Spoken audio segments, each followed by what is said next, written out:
दे लिए है जिहड़े लोग मसीह यीशु दे सुभाव विच वधना चाहुंदे हन। ਉਹ लोग ਜਿਹੜੇ ਚਾਹੁੰਦੇ ਹਨ कि हाँ ਅਸੀਂ ਧਰਤੀ ਤੇ ਸਾਫ ਸੁਥਰਾ ਤੇ ਪਵਿੱਤਰ ਜੀਵਨ ਬਤੀਤ ਕਰਕੇ ਕਿਸੇ ਨਾ ਕਿਸੇ ਤਰ੍ਹਾਂ ਸਵਰਗ ਦੇ ਲਾਇਕ ਬਣ ਜਾਈਏ, ਪਰਮੇਸ਼ਵਰ ਦੇ ਰਾਜ ਦੇ ਲਾਇਕ ਬਣ ਜਾਈਏ। ਅਜਿਹੇ ਲੋਕਾਂ ਦੇ ਲਈ ਅੱਜ ਦਾ ਵਚਨ ਹੈ। ਸੋ ਪਿਆਰੇ ਪਰਮੇਸ਼ਵਰ ਦੇ ਲੋਗੋ, ਅੱਜ ਦੇ ਵਚਨ ਦਾ ਜੋ ਵਿਸ਼ਾ ਹੈ ਉਹ ਹੈ 3 ਪ੍ਰਕਾਰ ਦਾ ਖਮੀਰ। बाइबल के अंदर प्रभु यीशु मसीह ने 3 तरह के खमीर के बारे चेतावनी दी। असीं देखण जा रहे हाँ कि वह खमीर है कि किन्ने लोगों को पता है कि खमीर की हुंदा है? खमीर की हुंदा है? खमीर अक्सर आटे की तौण दे विचों एक जिहड़ा पेड़ा लिया जाता है, जदों खट्टा हो जाता है तो उसनूं खमीर कहते हैं। खमीर इसलिए प्यारे परमेश्वर के लोगों, बाइबल के अंदर प्रभु यीशु मसीह ने इस खमीर के बारे 3 तरह के लोगों के नाल खमीर की तुलना की है। अति उही खमीर जिवें थोड़ा जिहा खमीर एक बहुत सारी वड्डी तौण नूं, बहुत सारे आटे की तौण नूं की कर दिंदा है? खराब कर दिंदा है। थोड़ा जिहा खट्टा पूरे दुध नूं की कर दिंदा है? खराब कर दिंदा है। उस दे बारे प्रभु यीशु मसीह ने गल कीती है। बाइबल के अंदर अक्सर खमीर एक तौण दे विचों लई हुए छोटे आटे दे पेड़े नूं दिखाउंदा सी। ਅਤੇ ਬਾਈਬਲ ਦੇ ਅੰਦਰ ਖਮੀਰ ਦੀ ਤੁਲਨਾ ਪ੍ਰਭੂ ਯੀਸ਼ੂ ਮਸੀਹ ਨੇ ਪਾਪ ਤੇ ਭ੍ਰਿਸ਼ਟਤਾ ਦੇ ਨਾਲ, ਝੂਠੀ ਸਿੱਖਿਆ ਦੇ ਨਾਲ, ਪਖੰਡ ਦੇ ਨਾਲ ਕੀਤੀ ਹੈ। ਅਤੇ ਖਮੀਰ ਇੱਕ ਅਜਿਹਾ ਕੰਮ ਕਰਦਾ ਹੈ ਜਿਸ ਨੂੰ ਜਿਹੜਾ ਕਿਸੇ ਨੂੰ ਬਾਹਰੀ ਤੌਰ ਤੇ ਦਿਖਾਈ ਨਹੀਂ ਦਿੰਦਾ, ਪਰ ਉਹ ਬੜੀ ਤੇਜ਼ੀ ਦੇ ਨਾਲ ਫੈਲਦਾ ਹੈ। ਖਮੀਰ एक अजिहा तत्त, अजिहा रसायन या अजिहा पदार्थ नहीं कह सकते। खमीर एक अजिहा रसायनिक है जदों एक सही तंदुरुस्त तौण के संपर्क में आउंदा है तो वह की करता है? अगर 10 किलो आटा है तो उसके अंदर 100 ग्राम या 200 ग्राम भी खमीर उसनूं टच उसके संपर्क में आ जाता है तो 9 किलो 800 ग्राम आटा जिहड़ा की हो जाता है, गुंजिया होया, खराब हो जाता है। उसनूं खमीर कहते हैं। इसलिए बाइबल के अंदर प्रभु यीशु मसीह ने 3 प्रकार के खमीरां के बारे चेतावनी दी। सब तो पहला जिहड़ा खमीर है वो राजा हेरोदेस का खमीर, जो मरकुस 8 अध्याय के 15 वचन दे विच दस्सिया गया है। दूसरा है सदूखियां का खमीर, जिहड़ा मत्ती 16 अध्याय के 6 वचन विच है। अते तीसरा खमीर है फरीसियां का, जो मत्ती 16 की 6। ये तीनों खमीर 3 प्रकार के मसीहा नूं दिखाउंदा है। अज दे समय अंदर जिवें प्रभु यीशु मसीह के समय अंदर भी 3 प्रकार के लोग, 3 कैटागरी के लोग सन।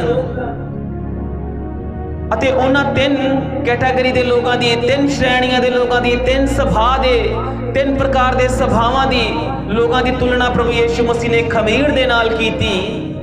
आओ असीं देखांगे वो खमीर हुंदा की है। सब तो पहला पढ़ांगे राजा हेरोदेस के खमीर बारे मरकुस 8 अध्याय उसका 15 वचन।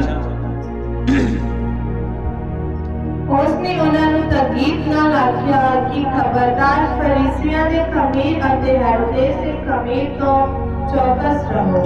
हाँ, इत्थे प्रभु यीशु मसीह चेतावनी दे रहे हैं अपने लोगां नूं, मसीहा नूं, अपने पिछे आने वाले लोगों नूं, चर्च जाने वाले लोगों नूं, बाइबल पढ़न वाले लोगों नूं, प्रार्थनावां करन वाले लोगों नूं। मरकुस 8 अध्याय के 15 वचन विच प्रभु यीशु मसीह चेतावनी दे रहे हैं, उन्हां नूं ताकीद कर रहे हैं कि खबरदार फरीसियां दे अते राजा हेरोदेस दे खमीर तो चौकस रहो। की सी राजा हेरोदेस का खमीर? क्यों प्रभु यीशु मसीह ने इस बारे चेतावनी दी कि ध्यान रखना? खमीर तो भाव उन्हां दी शिक्षा, उन्हां दे कम, राजा हेरोदेस दे जिहड़े कम सन उन्हां तो होशियार रहना। की सी राजा हेरोदेस दे कम? राजा हेरोदेस दा खमीर संसारिकता सी, भोग विलास सी, ਸੰਸਾਰ ਨੂੰ ਪਿਆਰ ਕਰਨਾ ਸੀ, ਸੰਸਾਰ ਦੀਆਂ ਚੀਜ਼ਾਂ ਸੀ। ਉਸ ਦੇ ਬਾਰੇ ਅਸੀਂ ਮਰਕੁਸ 6 ਅਧਿਆਏ ਦੇ 20 ਅਤੇ 21 ਵਚਨ ਵਿੱਚ ਪੜ੍ਹ ਸਕਦੇ ਹੋ ਕਿਹੜਾ ਖਮੀਰ ਸੀ। ਮਰਕੁਸ 6 ਅਧਿਆਏ, ਧਿਆਨ ਨਾਲ ਸੁਣਨਾ। ਅੱਜ ਦਾ ਵਚਨ ਆਤਮਿਕ ਜੀਵਨ ਦੇ ਵਿੱਚ ਮਸੀਹ ਦੇ ਸੁਭਾਅ ਵਿੱਚ ਵਧਣ ਦੇ ਲਈ ਬੜਾ ਲਾਭਕਾਰੀ ਹੈ। हाँ, मरकुस 6 अध्याय ਦਾ 20 ਤੇ 21 ਵਚਨ ਜਲਦੀ। क्यों जो हेरोदेस यूहन्ना ਨੂੰ ਧਰਮੀ ਅਤੇ ਪਵਿੱਤਰ ਪੁਰਖ ਜਾਣ ਕੇ ਉਸ ਕੋਲੋਂ ਡਰਦਾ ਔਰ ਉਸ ਦੀ ਰੱਖਿਆ ਕਰਦਾ ਸੀ ਅਤੇ ਉਸ ਦੀ ਸੁਣ ਕੇ ਬਹੁਤ ਹੀ ਗੁਪਤੇ ਵਿੱਚ ਪੈਂਦਾ ਜਾਂਦਾ। ਮੈਂ ਪੜਦਾ। ਇਸ ਜਗ੍ਹਾ ਤੇ ਲਿਖਿਆ ਹੈ ਕਿ ਰਾਜਾ ਹੈਰੋਦੇਸ यूहन्ना ਨੂੰ ਧਰਮੀ ਪਵਿੱਤਰ ਪੁਰਖ ਜਾਣ ਕੇ ਉਸ ਕੋਲੋਂ ਡਰਦਾ ਤੇ ਉਹਦੀ ਬੜੀ ਰੱਖਿਆ ਕਰਦਾ ਸੀ ਅਤੇ ਉਸ ਦੀ ਸੁਣ ਕੇ ਬੜੇ ਦੁੱਖਤੇ ਵਿੱਚ ਪੈਂਦਾ ਸੀ। ਉਹਦਾ ਵਚਨ ਸੁਣ ਕੇ ਬੜਾ ਸੀਰੀਅਸਲੀ ਲੈ ਲੈਂਦਾ ਸੀ, ਬੜਾ ਘਬਰਾ ਜਾਂਦਾ ਸੀ। ਇੱਕ ਉਹਦੇ ਜੀਵਨ ਦਾ ਪਹਿਲੂ ਇਹ ਸੀ ਅਤੇ ਦੂਜਾ ਕੀ ਉਹ ਪੜਾਂਗੇ ਕੀ ਹੈ। ਅਤੇ ਦਾਊਦ ਦਾ ਦਿਨ ਆ ਪਹੁੰਚਿਆ ਜਦ ਹੈਰੋਦੇਸ ਨੇ ਆਪਣਾ ਜਨਮ ਦਿਨ ਉੱਤੇ ਆਪਣੇ ਅਮੀਰਾਂ ਅਤੇ ਫੌਜਾਂ ਦੇ ਸਰਦਾਰਾਂ ਤੇ ਗਲੀਲ ਦੇ ਰਹੀਸਾਂ ਲਈ ਦਾਵਤ ਕੀਤੀ। और जब राजा हेरोदेस दी धी आप अंदर आण के नची ते हेरोदेस और उसदे नाल बैठन वालियां नूं रिझाया, तद राजा ने उस कुड़ी नूं कहा जो तू चाहे सो मैं मांग मैं तेनू दियांगा। पूरी स्टोरी ने असीं पढ़न जा रहे। एक पासे राजा हेरोदेस यूहन्ना दा बड़ा प्रचार सुन के घबरा जांदा सी, डर जांदा सी उसदियां चेतावनियां नूं सुन के। दूजे पासे की कर रहा सी, एक बड़ी तगड़ी पार्टी करदा सी, अपने लैवल दे राजियां ऑफिसरां नूं सरदारां नूं बुलाਉਂਦਾ ਸੀ ਤੇ ਕੀ ਕਰਦਾ ਸੀ, ਨਾਚ ਗਾਨ ਡਾਂਸ ਪਾਰਟੀਆਂ ਕੀ ਕਰਦਾ ਸੀ। ਅਸੀਂ ਪੜ੍ਹਦੇ ਹਾਂ ਰਾਜਾ ਹੈਰੋਦੇਸ ਦੇ ਬਾਰੇ ਕਿ ਬੜੀ ਪ੍ਰਸ਼ੰਸਾ ਦੇ ਨਾਲ ਉਹ यूहन्ना ਬਪਤਿਸਮਾ ਦੇਣ ਵਾਲੇ ਦਾ ਪ੍ਰਚਾਰ ਸੁਣਦਾ ਸੀ। ਪਰ ਅਗਲੇ ਹੀ ਦਿਨ ਜਾਂ ਅਗਲੇ ਹੀ ਵਚਨ ਦੇ ਵਿੱਚ ਅਸੀਂ ਪੜ੍ਹਦੇ ਹਾਂ ਕਿ ਜਿੰਨੀ ਖੁਸ਼ੀ ਅਤੇ ਉਤਸ਼ਾਹ ਹੋ ਕੇ ਪ੍ਰਚਾਰ ਸੁਣਦਾ ਸੀ, ਓਨੀ ਹੀ ਖੁਸ਼ੀ ਅਤੇ ਉਤਸ਼ਾਹ ਦੇ ਨਾਲ ਭਰ ਕੇ ਕੀ ਕਰਦਾ ਸੀ, ਸਲੋਮੀ ਦਾ ਨਾਚ ਗਾਣਾ ਵੀ ਕੀ ਕਰਦਾ ਸੀ, ਦੇਖ ਰਿਹਾ ਸੀ। ਉਤਸ਼ਾਹ ਸੇਮ ਫੀਲਿੰਗ ਪ੍ਰਚਾਰ ਸੁਣਨ ਦੇ ਲਈ ਵੀ ਓਨੀ ਤੇ ਨਾਚ ਗਾਣਾ ਵੇਖਣ ਦੇ ਲਈ ਵੀ ਓਨੀ ਹੀ ਰਾਜਾ ਹੈਰੋਦੇਸ ਦੇ ਅੰਦਰ ਸੀ। ਜੋ ਸ਼ਾਇਦ ਉਹ ਜਿਹੜੀ ਸਲੋਮੀ ਸੀ ਅਧਨੰਗੇ ਕੱਪੜੇ ਪਾ ਕੇ ਆਪਣੇ ਜਿਸਮ ਨੂੰ ਦਿਖਾ ਰਹੀ ਹੋਵੇਗੀ ਅਤੇ ਉਹ ਮਨ ਨੂੰ ਲੁਭਾਉਣ ਵਾਲੇ ਸਟਾਈਲਾਂ ਦੇ ਨਾਲ ਨਾਚ ਗਾਣਾ ਕਰ ਰਹੀ ਸੀ, ਤਾਂ ਰਾਜਾ ਹੈਰੋਦੇਸ ਦੇਖ ਕੇ ਬੜਾ ਆਨੰਦਿਤ ਹੋ ਰਿਹਾ ਸੀ, ਬੜਾ ਉਤਸ਼ਾਹ ਮਨਾ ਰਿਹਾ ਸੀ। ਇੱਥੋਂ ਤੱਕ ਉਹਦੇ ਭਰਾ ਦੀ ਬੇਟੀ ਸੀ, ਇੱਥੋਂ ਤੱਕ ਉਹ ਉਤਸ਼ਾਹਿਤ ਹੋ ਗਿਆ ਡਾਂਸ ਤੋਂ, ਉਹਦੇ ਜਿਸਮ ਨੂੰ ਦੇਖ ਕੇ, ਉਹਦੇ ਸਟਾਈਲਾਂ ਨੂੰ ਦੇਖ ਕੇ ਕਿ ਉਹਨੇ ਆਪਣੇ ਰਾਜ ਦਾ ਅੱਧਾ ਹਿੱਸਾ ਤੱਕ ਉਹਨੂੰ ਦੇਣ ਦਾ ਫੈਸਲਾ ਕਰ ਲਿਆ। ਇੱਕ ਪਾਸੇ यूहन्ना ਦਾ ਪ੍ਰਚਾਰ ਸੁਣਦਾ ਸੀ, ਵਚਨ 'ਚ ਅਸੀਂ ਦੇਖਿਆ ਬੜਾ ਉਹਨੂੰ ਡਰ ਲੱਗਦਾ ਸੀ ਪ੍ਰਚਾਰ ਸੁਣ ਕੇ। ਉਸੇ ਤਰ੍ਹਾਂ ਅੱਜ ਵੀ ਬਹੁਤ ਸਾਰੇ ਮਸੀਹ ਲੋਕ ਵੀ ਇਦਾਂ ਦੀ ਹੀ ਹਨ ਜਿਨ੍ਹਾਂ ਦੇ ਅੰਦਰ ਰਾਜਾ ਹੈਰੋਦੇਸ ਦਾ ਖਮੀਰ ਪਾਇਆ ਜਾਂਦਾ ਹੈ। ਉਹ ਸੰਡੇ ਨੂੰ, ਸੈਟਰਡੇ ਨੂੰ, ਸ਼ਨੀਵਾਰ ਨੂੰ ਬਹੁਤ ਜ਼ਿਆਦਾ ਪ੍ਰਭਾਵਸ਼ਾਲੀ ਪ੍ਰਚਾਰ ਸੁਣ ਕੇ ਬੜਾ ਚੰਗਾ ਮਹਿਸੂਸ ਕਰਦੇ ਹਨ, ਬੜਾ ਉਤਸ਼ਾਹ ਦੇ ਨਾਲ ਭਰ ਜਾਂਦੇ ਹਨ, ਬੜੀ ਚੰਗੀ ਫੀਲਿੰਗ ਆ ਜਾਂਦੀ ਹੈ ਉਹਨਾਂ ਦੇ ਅੰਦਰ। ਪਰ ਉਸੇ ਹੀ ਦਿਨ ਦੀ ਸ਼ਾਮ ਨੂੰ ਉਹ ਆਪਣੇ ਘਰਾਂ ਦੇ ਅੰਦਰ ਅਸ਼ਲੀਲ ਤਸਵੀਰਾਂ, ਅਸ਼ਲੀਲ ਵੀਡੀਓਜ਼ मोबाइल ते, टीवी ते, यूट्यूब ते, फेसबुक ते की करते हैं, देखते हैं। यह है हेरोदेस दा खमीर। एक मन यूहन्ना दे बपतिस्मा देण वाले दे प्रचार वाल भी, दूसरा मन की सी उसदा अश्लील डांस नूं देखण दा भी। राजा हेरोदेस नूं यूहन्ना दा प्रचार सुनना इसलिए चंगा लगता सी क्योंकि वह अपने समय दे फरीसियां दी तरह जो शीला जड़ा अपने समय का जड़ा प्रचारक सी, वो फरीसियां तो कई गुणा वध के जो शीला प्रचारक सी, बड़ा प्रभावशाली प्रचारक सी, वो लोगों के ध्यान नूं अपने वाल खिंचदा सी। इस तो की साबित होंदा है, इसका मतलब ये नहीं जेड़ा व्यक्ति एक जोशीले प्रचारक नूं सुनता है या उस तो बड़ा प्रभावित होंदा है या बड़ा उतों मान महसूस करता है कि हाँ मैनूं बड़ा अच्छा प्रचार लगता है, जो तुसीं प्रचार करते हो ਤਾਂ ਬਾਅਦ ਵਿੱਚ ਕੀ ਕਰਦਾ ਹੈ, ਇਸ ਤੋਂ ਕਲੀਅਰ ਹੋ ਜਾਂਦਾ ਹੈ ਕਿ ਹੋ ਸਕਦਾ ਕਿ ਉਹ ਆਪਣੇ ਵਿਅਕਤੀਗਤ ਜੀਵਨ ਦੇ ਅੰਦਰ ਰਾਜਾ ਹੈਰੋਦੇਸ ਦੇ ਸਮਾਨ ਹੋਵੇ, ਗੁਪਤ ਪਾਪ ਕਰਦਾ ਹੋਵੇ, ਗਲਤ ਰੀਤੀ ਦੇ ਨਾਲ अपने आप ਨੂੰ ਬਾਹਰੀ ਤੌਰ ਤੇ ਇੱਕ ਆਪਣੇ ਜੀਵਨ ਦਾ ਹਿੱਸਾ ਰੂਹਾਨੀ ਤੌਰ ਤੇ ਦੱਸਦਾ ਹੋਵੇ ਕਿ ਹਾਂ ਮੈਂ ਬੜਾ ਅੱਛਾ ਹਾਂ ਰਾਜਾ ਹੈਰੋਦੇਸ਼ ਦੇ ਸਮਾਨ, ਪਰ ਦੂਜੇ ਪਾਸੇ ਰਾਜਾ ਹੈਰੋਦੇਸ਼ ਦਾ ਦੂਜਾ ਪਾਸਾ ਜਿਹੜਾ ਸਿੱਕੇ ਦਾ ਦੂਜਾ ਪਾਸਾ ਸੀ ਉਹ ਕੀ ਸੀ? ਖਰਾਬ ਸੀ। ਇਸ ਨੂੰ ਕਿਹਾ ਜਾਂਦਾ ਰਾਜਾ ਹੈਰੋਦੇਸ਼ ਦਾ ਖਮੀਰ, ਜਿਸ ਦੇ ਬਾਰੇ ਪ੍ਰਭੂ ਯਿਸੂ ਮਸੀਹ ਨੇ ਚੇਤਾਵਨੀ ਦਿੱਤੀ ਕਿ ਖਬਰਦਾਰ ਰਾਜਾ ਹੈਰੋਦੇਸ਼ ਦੇ ਖਮੀਰ ਤੋਂ ਅਤੇ ਫਰੀਸੀਆਂ ਦੇ ਖਮੀਰ ਤੋਂ ਕੀ ਕਰਨਾ ਹੈ? ਹੁਸ਼ਿਆਰ ਰਹਿਣਾ ਹੈ, ਚੌਕੰਨੇ ਰਹਿਣਾ ਹੈ। ਅਜਿਹਾ ਖਮੀਰ ਆਪਣੇ ਅੰਦਰ ਰੱਖਣ ਵਾਲੇ ਸੰਸਾਰਿਕ ਮਸੀਹ ਲੋਕ ਹੁੰਦੇ ਹਨ, ਜਿਹੜੇ ਲੋਕ ਸੰਸਾਰ ਦੇ ਭੋਗ ਵਿਲਾਸ ਨੂੰ ਪਿਆਰ ਕਰਦੇ ਹਨ। ਅਜਿਹੇ ਲੋਕ ਸੰਸਾਰਿਕ ਲੋਕ ਹਨ, ਪਰ ਸੰਸਾਰਿਕ ਮਸੀਹ ਫਰੀਸੀਆਂ ਦੀ ਤਰ੍ਹਾਂ ਪਖੰਡੀ ਨਹੀਂ ਹੁੰਦੇ। ਪ੍ਰਭੂ ਯਿਸੂ ਮਸੀਹ ਨੇ ਨਾਲ ਹੀ ਨਾਲ ਫਰੀਸੀਆਂ ਦੇ ਖਮੀਰ ਤੋਂ, ਫਰੀਸੀਆਂ ਦੇ ਖੱਟੇਪਨ ਤੋਂ ਕੀ ਕੀਤਾ? ਚੇਤਾਵਨੀ, ਹੁਸ਼ਿਆਰ ਰਹਿਣ ਦੇ ਲਈ ਵੀ ਕਿਹਾ ਸੀ। ਪਰ ਫਰੀਸੀਆਂ ਦਾ ਖਮੀਰ ਰਾਜਾ ਹੈਰੋਦੇਸ਼ ਦੇ ਖਮੀਰ ਨਾਲੋਂ ਵੀ ਕਈ ਗੁਣਾ ਵੱਧ ਕੇ ਕੀ ਸੀ? ਖਰਾਬ ਸੀ। ਉਹਨਾਂ ਦੇ ਬਾਰੇ ਵੀ ਅਸੀਂ ਦੇਖਾਂਗੇ, ਕਿਉਂਕਿ ਫਰੀਸੀ ਲੋਕ ਆਪਣੇ ਕੰਮ ਕਾਜ ਅਤੇ ਵਿਵਹਾਰ ਦੇ ਸੁਭਾਅ ਵਿੱਚ ਕਿਸ ਪ੍ਰਕਾਰ ਦੇ ਹੁੰਦੇ ਸਨ? ਪਖੰਡੀ। ਬੇਸ਼ੱਕ ਉਹ ਸੰਸਾਰ ਅੰਦਰ ਮਨੋਰੰਜਨ ਵਿੱਚ ਸੰਸਾਰਿਕ ਲੋਕ ਜਿਹੜੇ ਹਨ ਰਾਜਾ ਹੈਰੋਦੇਸ਼ ਦੇ ਖਮੀਰ ਵਾਲੇ, ਬੇਸ਼ੱਕ ਉਹ ਸੰਸਾਰ ਅੰਦਰ ਮਨੋਰੰਜਨ ਵਿੱਚ ਹਿੱਸਾ ਲੈਂਦੇ ਹਨ, ਪਰ ਉਹ ਇਸ ਅਸਲੀਅਤ ਨੂੰ ਲੁਕਾਉਂਦੇ ਨਹੀਂ ਹਨ। ਸੰਸਾਰਿਕ ਲੋਕ ਸਾਰਿਆਂ ਨੂੰ ਪਤਾ ਹੈ ਕਿ ਇਦਾਂ ਦੇ ਹਨ। ਪਰ ਜਿਹੜਾ ਇੱਕ ਹੋਰ ਵਚਨ ਹੈ ਜਿਸ ਦੇ ਬਾਰੇ ਅਸੀਂ ਪੜ੍ਹਿਆ ਸੀ, ਸਦੂਖੀਆਂ ਦਾ ਖਮੀਰ, ਜਿਹੜਾ ਮੱਤੀ 16 ਅਧਿਆਇ ਦੇ 6 ਵਚਨ ਵਿੱਚ ਲਿਖਿਆ ਗਿਆ ਹੈ। ਸਦੂਖੀ ਲੋਕ ਕੌਣ ਹੁੰਦੇ ਸਨ? ਸਦੂਖੀ ਲੋਕ ਪ੍ਰਭੂ ਯਿਸੂ ਮਸੀਹ ਦੇ ਸਮੇਂ ਯਹੂਦੀਆਂ ਦੇ ਵਿੱਚੋਂ ਸਭ ਤੋਂ ਜ਼ਿਆਦਾ ਰਹੀਸ, ਸਭ ਤੋਂ ਜ਼ਿਆਦਾ ਅਮੀਰ ਯਹੂਦੀ ਜਿਹੜੇ ਸਨ, ਜ਼ਿਆਦਾ ਸ਼ਾਹੀ ਖਾਨਦਾਨ ਵਾਲੇ ਜਿਹੜੇ ਲੋਕ ਹੁੰਦੇ ਸਨ, ਉਹ ਹੁੰਦੇ ਸਨ। ਤਾਂ ਉਹ ਕੀ ਕਰਦੇ ਸਨ? ਸਦੂਖੀਆਂ ਦੇ ਬਾਰੇ ਵੀ ਦੱਸਿਆ ਗਿਆ ਹੈ ਕਿ ਉਹਨਾਂ ਦੀ ਜਿਹੜੀ ਸਿੱਖਿਆ ਸੀ ਜਾਂ ਤਾਲੀਮ ਸੀ ਜਾਂ ਜਿਹੜਾ ਉਹਨਾਂ ਦਾ ਖਮੀਰ ਸੀ, ਉਹਦੇ ਬਾਰੇ ਅਸੀਂ ਜਾਣਾਂਗੇ ਕਿ ਉਹ ਸੀ ਮੁੱਖ ਤੌਰ ਤੇ ਝੂਠੀ ਸਿੱਖਿਆ। ਸਦੂਖੀ ਲੋਕ ਆਪਣੀ ਆਸਥਾ, ਸਦੂਖੀ ਲੋਕ ਆਪਣੇ ਆਸਥਾ ਤੇ ਆਪਣੇ ਵਿਚਾਰ ਅਤੇ ਆਪਣੇ ਵਿਸ਼ਵਾਸ ਦੇ ਅੰਦਰ ਕੀ ਸੀ?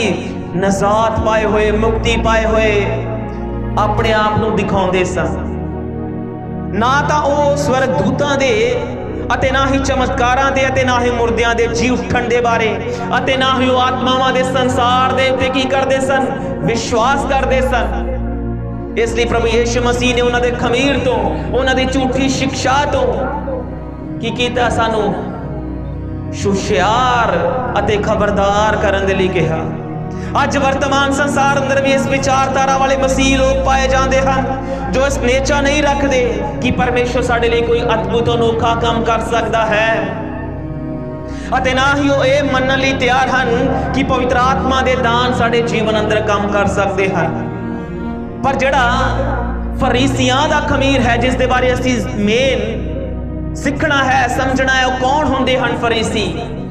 ਅੱਜ ਦੇ ਸਮੇਂ ਦੇ ਅੰਦਰ ਉਹਨਾਂ ਦੀ ਤੁਲਨਾ ਕਿੰਨਾ ਦੇ ਨਾਲ ਕੀਤੀ ਗਈ ਉਸ ਤੇ ਧਿਆਨ ਵੀ ਕਰਾਂਗੇ। ਪਰ ਜਿਹੜਾ ਫਰੀਸੀਆਂ ਦਾ ਖਮੀਰ ਸੀ ਉਹ ਮੁੱਖ ਤੌਰ ਤੇ ਕੀ ਸੀ? ਪਖੰਡ ਸੀ। ਕੀ ਸੀ ਪਖੰਡ? ਉਹ ਆਪਣੇ ਧਾਰਮਿਕ ਸਿਧਾਂਤਾਂ ਦਾ ਪਾਲਣ ਕਰਨ ਵਿੱਚ ਬਹੁਤ ਕੱਟੜਪੰਥੀ ਸਨ। ਅੱਜ ਤੋਂ 2000 ਸਾਲ ਪਹਿਲਾਂ ਜਿਹੜੇ ਫਰੀਸੀ ਲੋਕ ਸਨ, ਉਹਨਾਂ ਕੋਲ ਵੱਡੀਆਂ ਵੱਡੀਆਂ ਹੈਕਲਾਂ ਸਨ, ਵੱਡੇ ਵੱਡੇ ਚਰਚ ਬਿਲਡਿੰਗਾਂ ਸੀ, ਉਹਨਾਂ ਦੀ ਬੜੀ ਜਾਣ ਪਹਿਚਾਨ ਸੀ। ਸਰਕਾਰਾਂ ਦੇ ਨਾਲ ਉਹਨਾਂ ਦਾ ਕੀ ਸੀ? ਉੱਠਣਾ ਬੈਠਣਾ ਸੀ। ਸਰਕਾਰਾਂ ਨੂੰ ਬਹੁਤ ਜ਼ਿਆਦਾ ਟੈਕਸ ਦਿੰਦੇ ਸੀ। ਮੰਨੇ ਪਰਮੰਨੇ ਫਰੀਸੀ। ਅੱਜ ਦੇ ਟਾਈਮ ਅਸੀਂ ਉਹਨਾਂ ਨੂੰ ਅੱਜ ਦੇ ਵਰਤਮਾਨ ਸੇਵਕਾਂ ਦੇ ਨਾਲ, ਪਾਸਟਰਾਂ ਦੇ ਨਾਲ ਤੁਲਨਾ ਕਰ ਸਕਦੇ ਹਾਂ। ਬਹੁਤ ਸਾਰਾ ਟੈਕਸ ਕੀ ਕਰਦੇ ਸੀ? ਸਰਕਾਰ ਨੂੰ ਭਰਦੇ ਸੀ ਤੇ ਬੜੇ ਲੰਬੇ ਲੰਬੇ ਚੋਗੇ ਪਾ ਕੇ, ਲੰਬੇ ਲੰਬੇ ਕੁੜਤੇ, ਉਹਨਾਂ ਦੀਆਂ ਤਰੀਜ਼ਾਂ ਚੌੜੀਆਂ ਕਰਕੇ, ਝਾਲਰਾਂ ਲਾ ਕੇ ਕੀ ਕਰਦੇ ਸਨ? ਆਪਣੇ ਸਮਾਜ ਵਿੱਚ ਟਹਿਲਦੇ ਸਨ। ਦਿਖਾਵੇ ਦੇ ਲਈ ਬੜੀਆਂ ਲੰਮੀਆਂ ਲੰਮੀਆਂ ਪ੍ਰਾਰਥਨਾਵਾਂ ਕਰਦੇ ਸਨ। ਫਰੀਸੀ ਲੋਕ ਯਿਸੂ ਮਸੀਹ ਦੇ ਸਮੇਂ ਜਿੰਨੇ ਵੀ ਕੰਮ ਕਰਦੇ ਸਨ, ਉਹ ਸਾਰੇ ਦੇ ਸਾਰੇ ਬਾਹਰੀ ਦਿਖਣ ਵਾਲੇ ਸਨ। ਫਰੀਸੀਆਂ ਦੇ ਖਮੀਰ ਦੇ ਬਾਰੇ ਜੋ ਪ੍ਰਭੂ ਯਿਸੂ ਮਸੀਹ ਨੇ ਕਿਹਾ ਕਿ ਫਰੀਸੀਆਂ ਦੇ ਖਮੀਰ ਤੋਂ ਵੀ ਕੀ ਕਰਨਾ ਹੈ? ਹੁਸ਼ਿਆਰ ਰਹਿਣਾ ਹੈ। ਉਹ ਬਾਹਰੀ ਜੀਵਨ ਦੇ ਅੰਦਰੋਂ ਉਹਨਾਂ ਕਬਰਾਂ ਦੇ ਸਮਾਨ ਸੀ ਜੋ ਬਦਬੂਦਾਰ ਅਤੇ ਹੱਡੀਆਂ ਸੜੀਆਂ ਹੋਈਆਂ ਹੱਡੀਆਂ ਦੇ ਨਾਲ ਭਰੇ ਹੋਏ ਸਨ। ਪਰ ਉਹ ਬਾਹਰੀ ਤੌਰ ਤੇ ਬੜੇ ਆਪ ਨੂੰ ਚਿੱਟੇ ਲੀੜੇ ਪਾ ਕੇ, ਚਿੱਟੇ ਕੁੜਤੇ ਪਾ ਕੇ ਇਹ ਦਰਸਾਉਂਦੇ ਸਨ ਕਿ ਸਾਡੇ ਵਰਗਾ ਧਰਮੀ ਕੋਈ ਹੈ ਹੀ ਨਹੀਂ। ਮਤੀ 23 ਅਧਿਆਇ ਦੇ 3 ਤੋਂ 25 ਵਚਨ ਦੇ ਵਿੱਚ ਉਹਨਾਂ ਦੇ ਕੁਝ ਕੰਮ ਦੱਸੇ ਗਏ ਹਨ ਫਰੀਸੀ ਲੋਕਾਂ ਦੇ, ਜਿਨ੍ਹਾਂ ਦੇ ਬਾਰੇ ਪ੍ਰਭੂ ਯਿਸੂ ਮਸੀਹ ਨੇ ਕਿਹਾ ਕਿ ਉਹਨਾਂ ਦੀ ਸੁਣੋ ਪਰ ਉਹਨਾਂ ਵਰਗੇ ਕੰਮ ਨਾ ਕਰੋ। ਉਹ ਸਾਰੇ ਕੰਮ ਦਿਖਾਵੇ ਲਈ ਬਾਹਰੀ ਤੌਰ ਤੇ ਕਰਦੇ ਸਨ। ਉਹ ਕੀ ਕਰਦੇ ਸਨ? ਦਸ਼ਵੰਸ਼ ਦਿੰਦੇ ਸੀ ਹਰ ਚੀਜ਼ ਦਾ। ਫਰੀਸੀ ਲੋਕ, ਉਹਨਾਂ ਦੇ ਘਰ 'ਚ ਜਿਹੜੀ ਵੀ ਚੀਜ਼ ਆਉਂਦੀ ਸੀ, ਖੰਡ ਆਉਂਦੀ ਸੀ, ਪੱਤੀ ਆਉਂਦੀ ਸੀ, ਸਬਜ਼ੀ ਆਉਂਦੀ ਸੀ, ਉਹਦਾ ਦਸ਼ਵੰਸ਼ ਕੱਢਦੇ ਸੀ। ਪਰ ਹੈ ਕੀ ਸੀ? ਉਹ ਪਖੰਡੀ। ਬਾਹਰੀ ਤੌਰ ਤੇ ਜਿੰਨਾ ਵੀ ਉਹ ਦਿਖਾਉਂਦੇ ਸੀ ਨਾ, ਦਸ਼ਵੰਸ਼ ਕੱਢਦੇ ਸੀ, ਬੜੀਆਂ ਲੰਬੀਆਂ ਲੰਬੀਆਂ ਪ੍ਰਾਰਥਨਾਵਾਂ ਕਰਦੇ ਸੀ, ਬੜੇ ਬੜੇ ਰੋਜ਼ੇ ਰੱਖਦੇ ਸੀ। ਉਹ ਕੀ ਕਰਦੇ ਸਨ? ਉਹ ਉਪਵਾਸ ਵੀ ਕਰਦੇ ਸੀ। ਮੂਸਾ ਦੀਆਂ ਸ਼ਰ੍ਹਾਂ ਦੀਆਂ ਬਾਹਰੀ ਦਿਖਾਣ ਦੇਣ ਵਾਲੀਆਂ ਸਾਰੇ ਹੁਕਮਾਂ ਨੂੰ ਮੰਨਦੇ ਸੀ ਵਫਾਦਾਰੀ ਦੇ ਨਾਲ। ਰੂਟੀਨ ਬਿਲਕੁਲ ਵੀ ਟੁੱਟਣ ਨਹੀਂ ਸੀ ਦਿੰਦੇ। ਅਗਰ ਉਹਨਾਂ ਦਾ 8 ਵਜੇ ਦਾ, 6 ਵਜੇ ਦਾ, 5 ਵਜੇ ਦਾ ਟਾਈਮ ਹੈ, ਉਹਨਾਂ ਨੇ ਬਹਿਣਾ ਹੀ ਬਹਿਣਾ ਪ੍ਰਾਰਥਨਾ ਕਰਨ ਲਈ। ਮਤਲਬ ਬਾਹਰੀ ਤੌਰ ਤੇ ਇੰਨੇ ਜ਼ਿਆਦਾ ਆਪਣੇ ਆਪ ਨੂੰ ਕੀ ਕਰਦੇ ਸਨ? ਉਹ ਦਿਖਾਉਂਦੇ ਸਨ ਕਿ ਲੋਕ ਸਾਨੂੰ ਦੇਖਣ, ਸਾਡਾ ਰਿਕਾਰਡ ਚੈੱਕ ਕਰਨ ਕਿ ਅਸੀਂ ਕਿੱਡੇ ਵੱਡੇ ਧਰਮੀ ਹਾਂ। ਦਿਖਾਵੇ ਦੇ ਲਈ ਚੌਂਕਾਂ ਵਿੱਚ ਖਲੋ ਜਾਣਾ। ਉਹ ਕੀ ਕਰਦੇ ਸਨ? ਪ੍ਰਚਾਰ ਕਰਨ ਦੇ ਲਈ ਬਹੁਤ ਲੰਬੀਆਂ ਲੰਬੀਆਂ ਯਾਤਰਾਵਾਂ ਤੇ ਵੀ ਜਾਂਦੇ ਸਨ ਫਰੀਸੀ ਲੋਕ। ਅੱਜ ਵੀ ਅਜਿਹੇ ਬਹੁਤ ਸਾਰੇ ਮਸੀਹ ਵਿਸ਼ਵਾਸੀ ਸੇਵਕ ਹਨ ਜੋ ਇਸ ਪ੍ਰਕਾਰ ਦਾ ਬਹੁਤ ਕੰਮ ਕਰਦੇ ਹਨ, ਪਰ ਅੰਦਰੋਂ ਅਸਲ ਵਿੱਚ ਉਹਨਾਂ ਦੇ ਜੀਵਨ ਦੇ ਅੰਦਰ ਫਰੀਸੀਆਂ ਵਾਲਾ ਸੁਭਾਅ ਹੈ। ਕੀ ਸੀ ਫਰੀਸੀਆਂ ਵਾਲਾ ਸੁਭਾਅ, ਜਿਸ ਦੇ ਬਾਰੇ ਪ੍ਰਭੂ ਯਿਸੂ ਮਸੀਹ ਨੇ ਕਿਹਾ ਕਿ ਫਰੀਸੀਆਂ ਦੇ ਖਮੀਰ ਤੋਂ ਵੀ ਕੀ ਕਰਨਾ ਹੈ? ਤੁਸੀਂ ਹੁਸ਼ਿਆਰ ਰਹਿਣਾ ਤੇ ਖਬਰਦਾਰ ਰਹਿਣਾ ਹੈ। ਫਰੀਸੀਆਂ ਦੇ ਖਮੀਰ ਬਾਰੇ ਥੋੜਾ ਪੜਾਂਗੇ। ਮਤੀ 23 ਅਧਿਆਇ ਉਸਦੇ 3 ਅਤੇ 3 ਵਚਨ ਪੜੋ ਪਹਿਲਾਂ। 23 ਅਧਿਆਇ।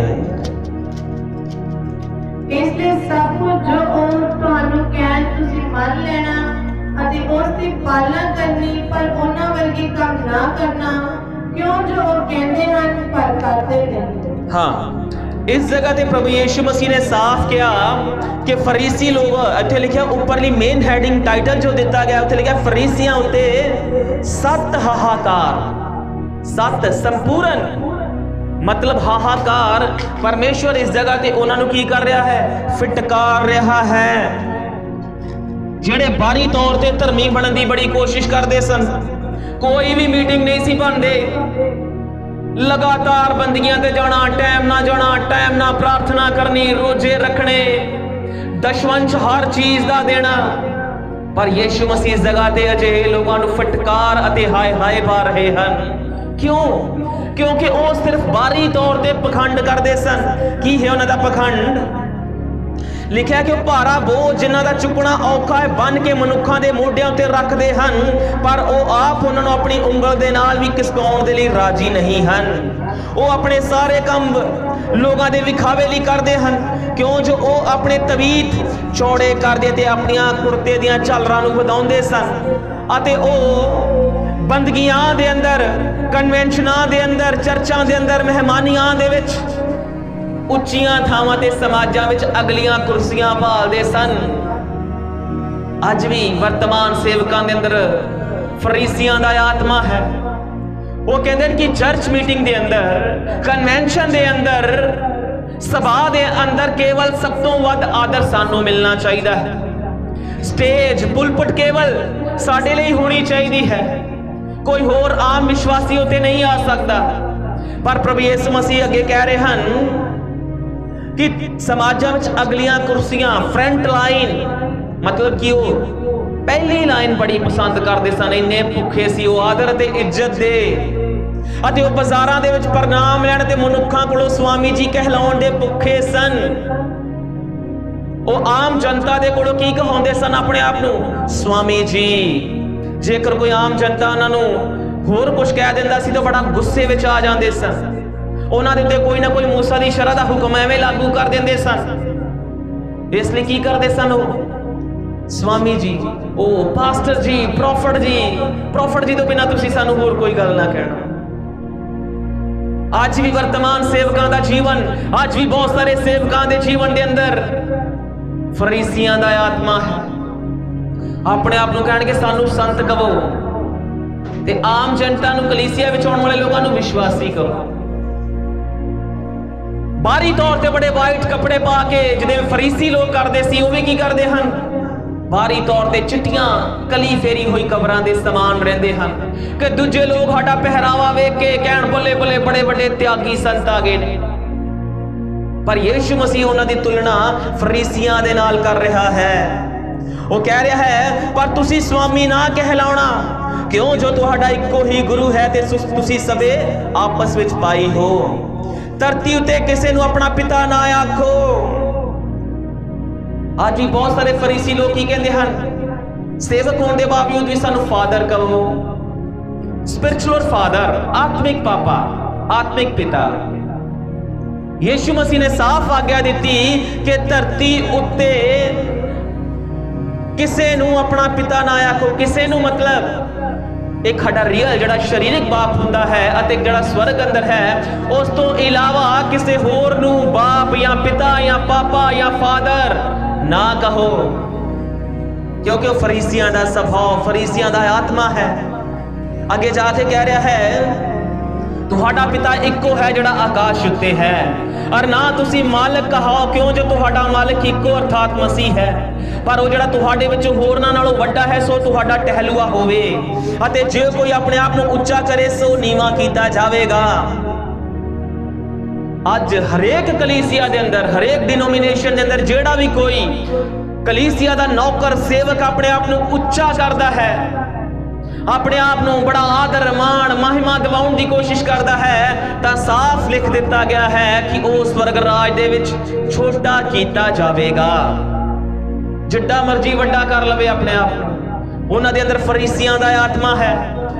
ਅਗਲੇ ਵਚਨ 'ਚ ਕਹਿ ਰਹੇ ਇਸ ਲਈ ਤੁਸੀਂ ਆਪਸ ਵਿੱਚ ਭਾਈ ਹੋ, ਤੁਸੀਂ ਆਪਸ ਵਿੱਚ ਭਰਾ ਜੋ ਇੱਕ ਦੂਸਰੇ ਨੂੰ ਕੀ ਕਰਨਾ ਹੈ? ਨੀਵਾਂ ਨਹੀਂ ਦਿਖਾਉਣਾ। ਛੋਟੇ ਤੋਂ ਛੋਟੇ ਦਾਸ ਨੂੰ, ਛੋਟੇ ਤੋਂ ਛੋਟੇ ਵਿਸ਼ਵਾਸੀ ਨੂੰ ਵੀ ਕੀ ਕਰਨਾ ਹੈ? ਉੱਤਮ ਜਾਣਨਾ ਹੈ। ਇਸ ਦੀ ਪਿਆਰੇ ਪਰਮੇਸ਼ਰ ਦੇ ਲੋਗੋ, ਕੁਝ ਮਸੀਹ ਲੋਕ ਇਸ ਤਰ੍ਹਾਂ ਦੇ ਹਨ ਜਿਨ੍ਹਾਂ ਦੇ ਅੰਦਰ ਇਹ ਤਿੰਨਾਂ ਤਰ੍ਹਾਂ ਦਾ, ਤਿੰਨ ਪ੍ਰਕਾਰ ਦਾ ਖਮੀਰ ਹੈ।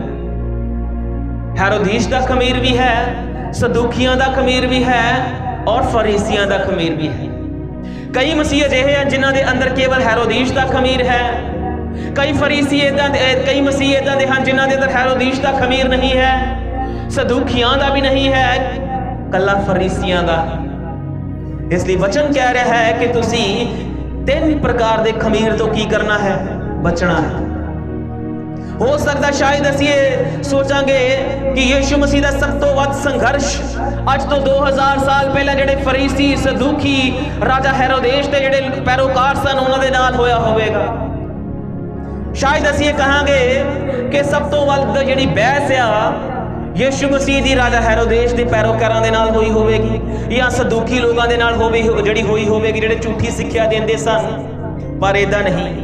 ਯੀਸ਼ੂ ਮਸੀਹ ਦਾ ਸਭ ਤੋਂ ਵੱਧ ਸੰਘਰਸ਼, ਸਭ ਤੋਂ ਵੱਧ ਉਹਦੀ ਬਹਿਸ, ਸਭ ਤੋਂ ਵੱਧ ਸਵਾਲਾਂ ਦੇ ਜਵਾਬ ਅਗਰ ਪ੍ਰਭੂ ਯੀਸ਼ੂ ਮਸੀਹ ਨੇ ਦਿੱਤੇ ਹਨ ਤਾਂ ਉਹ ਉਹਨਾਂ ਕੱਟੜਪੰਥੀਆਂ ਦੇ ਨਾਲ ਸਨ ਜਿਹੜੇ ਬਹੁਤ ਪਵਿੱਤਰਤਾ ਦਾ ਪ੍ਰਚਾਰ ਕਰਦੇ ਸੀ।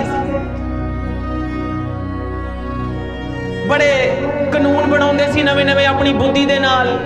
ਬਾਈਬਲ ਚੋਂ ਕੋਈ ਕਾਨੂੰਨ ਨਹੀਂ ਸੀ ਲੈਂਦੇ, ਪਰਮੇਸ਼ਰ ਦੇ ਵਚਨ ਚੋਂ ਆਪਣੇ ਆਪ ਨੂੰ ਵੱਡਾ ਦਿਖਾਉਣ ਦੇ ਲਈ ਕੀ ਕਰਦੇ ਹਨ?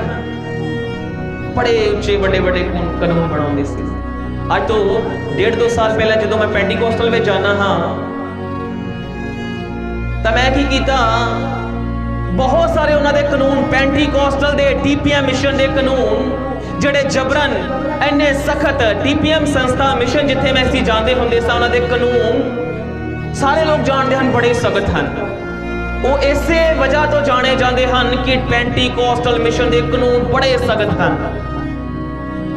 ਪਰ ਪਿਆਰੇ ਪਰਮੇਸ਼ਰ ਦੇ ਲੋਗੋ, ਜਦੋਂ ਮੈਂ ਉਹਨਾਂ ਦੇ ਕਾਨੂੰਨਾਂ ਦਾ ਅਧਿਐਨ ਕੀਤਾ, ਜਦੋਂ ਮੈਂ ਉਹਨਾਂ ਦੇ ਸਿਧਾਂਤਾਂ ਦਾ ਅਧਿਐਨ ਕੀਤਾ, ਤਾਂ ਬਾਈਬਲ ਦੇ ਅੰਦਰੋਂ ਇੱਕ ਵੀ ਅਜਿਹਾ ਕਾਨੂੰਨ ਨਹੀਂ ਸੀ ਜਿਹੜਾ ਉਹਨਾਂ ਨੇ ਬਾਈਬਲ ਚੋਂ ਲਿਆ ਹੋਵੇ। ਇੱਕ ਵੀ ਕਾਨੂੰਨ। ਚੈਲੰਜ ਹੈ ਮੇਰਾ, ਕੋਈ ਜਿਹੜਾ ਮਰਜ਼ੀ ਸਾਬਤ ਕਰਕੇ ਦਿਖਾ ਦੇ। ਇੱਕ ਵੀ ਕਾਨੂੰਨ ਨਹੀਂ ਸੀ। ਸਾਰੇ ਦੇ ਸਾਰੇ ਵੱਡੇ ਵੱਡੇ ਉਹਨਾਂ ਦੇ ਪਾਸਟਰਾਂ ਨੇ ਬਣਾਏ। ਜਿਵੇਂ ਇੱਥੇ ਲਿਖਿਆ ਹੈ ਕਿ ਫਰੀਸੀ ਲੋਕ ਕੀ ਕਰਦੇ ਸਨ, ਉਹ ਭਾਰਾ ਬੋਝ ਜਿਨ੍ਹਾਂ ਦਾ ਚੁੱਕਣਾ ਔਖਾ ਬੰਨ ਕੇ ਮਨੁੱਖਾਂ ਦੇ ਮੋਢਿਆਂ ਉੱਤੇ ਰੱਖਦੇ ਸਨ, ਪਰ ਆਪ ਉਹਨਾਂ ਨੂੰ ਆਪਣੀ ਉਂਗਲ ਦੇ ਨਾਲ ਵੀ ਨਹੀਂ ਖਿਸਕਾਉਂਦੇ ਸਨ।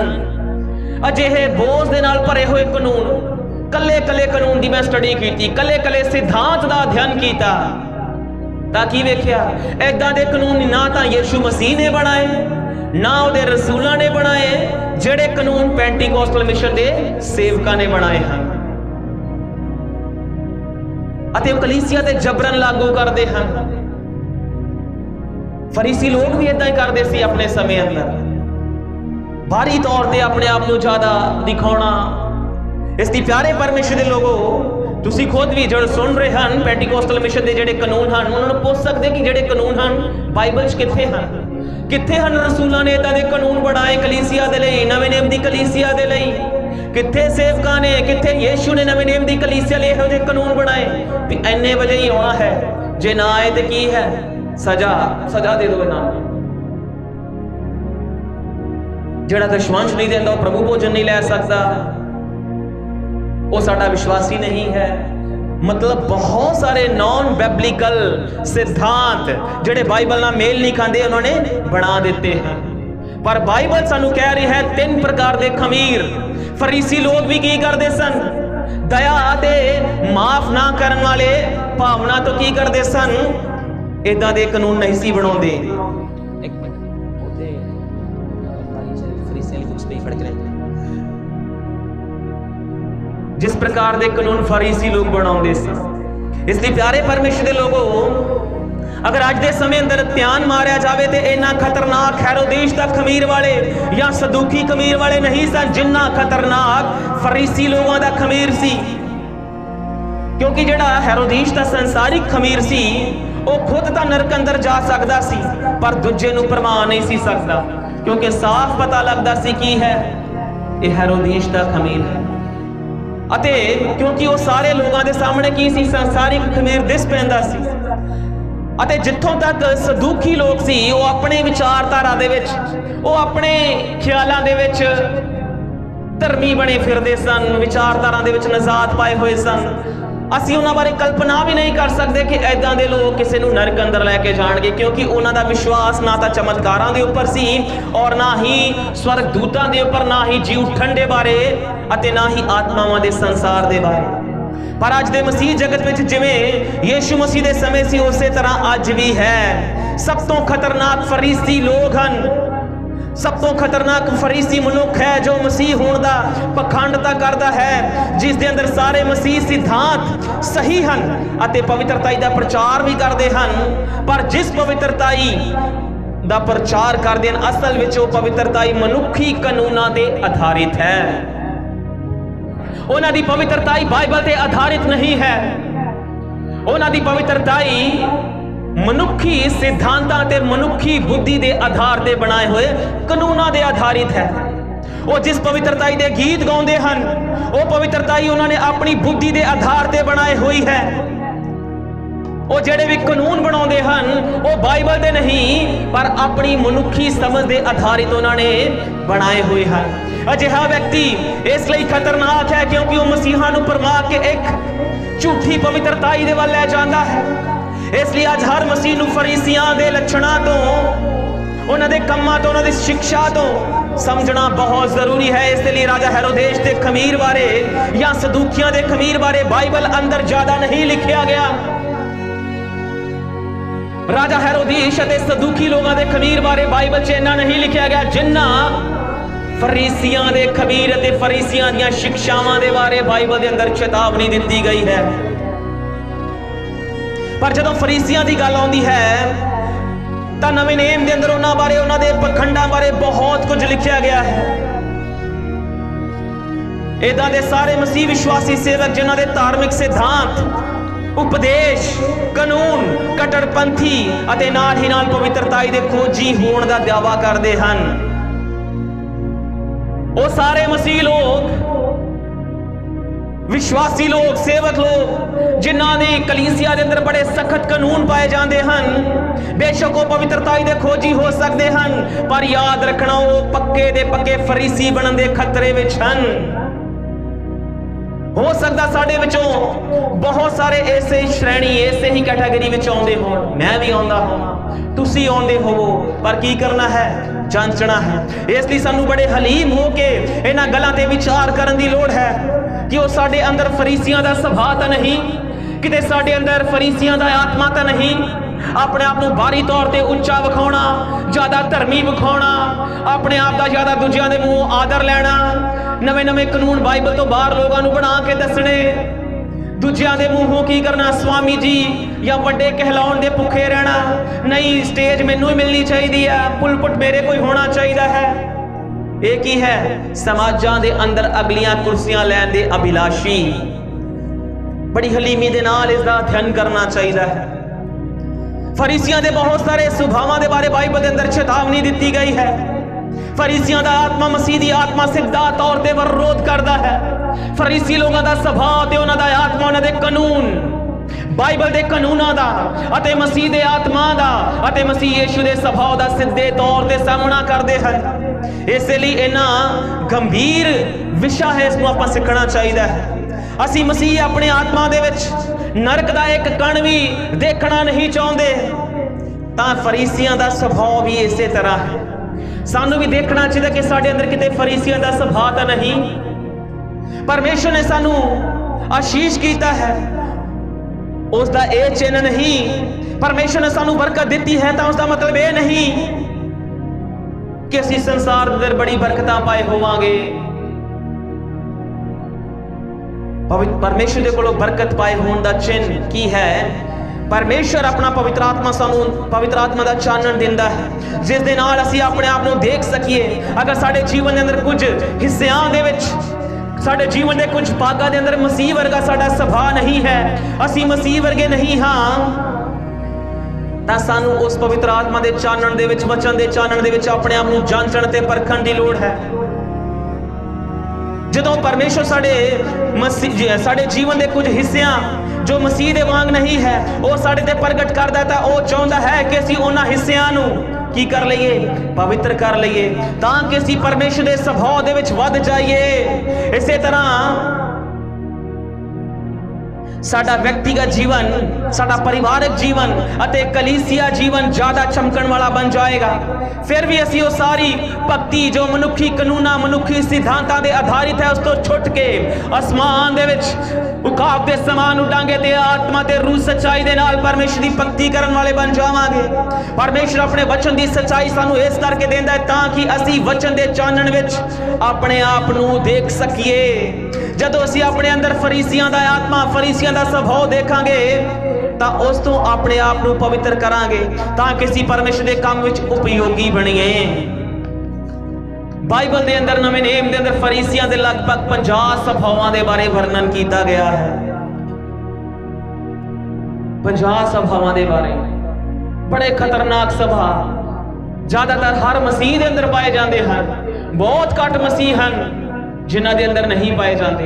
आने वाले दिनों के अंदर असीं इन्हां ते स्टडी करांगे तां फरीसियां दे 50 सुभावां ते सिੱਖਿਆ देखांगे कि वो किहड़े सुभाव हैं। फरीसी पुरुष की करते सन? अपने तो वड्डे जिहड़े उन्हां दे भगत सन उन्हां दे नाल संबंध रखण विच, उन्हां दे नाल रिश्ता रखण विच, पहचान रखण विच बड़ा माण महसूस करते सन। फरीसी लोग बाहरी धार्मिकता नूं बड़ा प्यार करते सन। फरीसी लोग आम पापियां नाल की करते सन? नफरत करते सन। उन्हां दे नाल ज्यादा घुलदे मिलदे नहीं सन। फरीसी लोग बड़े त्यागी हुंदे सी, तपस्वी हुंदे सी।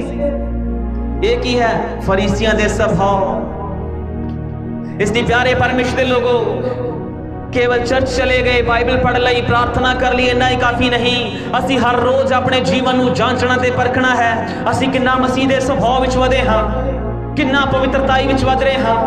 जिहड़ी पवित्रताई, जिहड़ा वचन दा ज्ञान, जिहड़ा साडे जीवन च स्वभाव है, की किते फरीसियां दे नाल, सदूखियां दे नाल, राजा हेरोदीस दे नाल तां मेल नहीं खांदा। किते उन्हां दा खमीर साडे जीवन अंदर तां नहीं, क्योंकि खमीर की तुलना पाप और भ्रष्टताई दे नाल कीती गई है। ਯਿਸੂ ਨੂੰ ਬਿਲਕੁਲ ਪਸੰਦ ਨਹੀਂ ਹਨ ਸਾਡੇ ਬਾਹਰੀ ਤੌਰ ਤੇ ਨੇ ਪਖੰਡ। ਉਹ ਨਹੀਂ ਚਾਹੁੰਦਾ। ਫਰੀਸੀਆਂ ਦੇ ਬਾਰੇ ਸਭ ਤੋਂ ਵੱਧ ਬਾਈਬਲ 'ਚ ਕਿਉਂ ਲਿਖਿਆ ਗਿਆ? ਕਿਉਂਕਿ ਫਰੀਸੀ ਲੋਕਾਂ ਦੀ ਨਜ਼ਰ ਦੇ ਅੰਦਰ ਆਪਣੇ ਆਪ ਨੂੰ ਜ਼ਿਆਦਾ ਧਰਮੀ, ਸਾਧੂ, ਸੰਤ ਦਿਖਾਈ ਦੇਣ ਦੇ ਲਈ ਬੜਾ ਜ਼ੋਰ ਲਗਾਉਂਦੇ ਸੀ।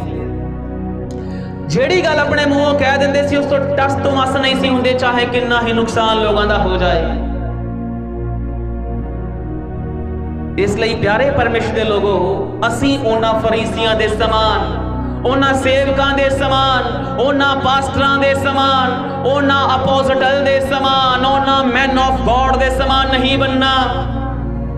ਅਸੀਂ ਯਿਸੂ ਦੀ ਸਿੱਖਿਆ ਦੇ ਵੱਲ ਧਿਆਨ ਦੇਣਾ ਹੈ, ਜਿਸ ਦੇ ਬਾਰੇ ਉਹਨੇ ਸਭ ਤੋਂ ਜ਼ਿਆਦਾ ਸਾਨੂੰ ਸਭ ਤੋਂ ਜ਼ਿਆਦਾ ਜੋ ਖਤਰਨਾਕ ਹੈ ਮਸੀਹ ਨਵੇਂ ਨੇਮ ਦੀ ਕਲੀਸਿਆ ਦੇ ਲਈ ਉਸ ਤੋਂ ਹੁਸ਼ਿਆਰ ਅਤੇ ਉਸ ਤੋਂ ਖਬਰਦਾਰ ਕੀਤਾ ਹੈ। ਇਸ ਲਈ ਆਓ ਪਿਆਰੇ ਪਰਮੇਸ਼ਰ ਦੇ ਲੋਗੋ, ਆਪਣੇ ਆਪ ਨੂੰ ਜਾਂਚੀਏ ਤੇ ਪਰਖੀਏ ਕਿ ਮੇਰੇ ਜੀਵਨ ਦੇ ਅੰਦਰ ਕਿਤੇ ਫਰੀਸੀਆਂ ਦਾ ਆਤਮਾ ਤਾਂ ਨਹੀਂ, ਮੇਰੇ ਜੀਵਨ ਦੇ ਅੰਦਰ ਕਿਤੇ ਫਰੀਸੀਆਂ ਦਾ ਸੁਭਾਅ ਤਾਂ ਨਹੀਂ। ਇਸ ਦੀ ਪਿਆਰੇ ਪਰਮੇਸ਼ਰ ਦੇ ਲੋਗੋ, ਜਿੰਨੀ ਦੇਰ ਤੱਕ ਅਸੀਂ ਆਪਣੇ ਆਪ ਨੂੰ ਜਾਂਚਾਂਗੇ ਨਹੀਂ, ਪਰਖਾਂਗੇ ਨਹੀਂ, ਤਾਂ ਹੋ ਸਕਦਾ ਸਾਡੇ ਜੀਵਨ ਦੇ ਅੰਦਰ ਰਾਜਾ ਹੈਰੋਦੇਸ਼ ਦਾ ਖਮੀਰ ਹੋਵੇ, ਸਦੂਕੀਆਂ ਦਾ ਖਮੀਰ ਹੋਵੇ, ਜਾਂ ਫਿਰ ਫਰੀਸੀਆਂ ਦਾ ਖਮੀਰ ਹੋਵੇ। ਇਸ ਲਈ ਆਓ ਪ੍ਰਭੂ ਸਾਨੂੰ ਇਹਨਾਂ ਦਿਨਾਂ ਦੇ ਅੰਦਰ ਜ਼ਿਆਦਾ ਤੋਂ ਜ਼ਿਆਦਾ ਪਵਿੱਤਰਤਾਈ ਦੇ ਵਿੱਚ, ਉਸ ਦੀ ਧਾਰਮਿਕਤਾ ਦੇ ਵਿੱਚ, ਉਸ ਦੇ ਸੁਭਾਅ ਦੇ ਵਿੱਚ, ਵਚਨ ਦੇ ਗਿਆਨ ਵਿੱਚ ਅੱਗੇ ਵਧਣ ਦੀ ਮਦਦ ਕਰੇ। ਇਸ ਲਈ ਧੰਨਵਾਦ ਕਰਾਂਗੇ। Praise the Lord, praise the Lord, praise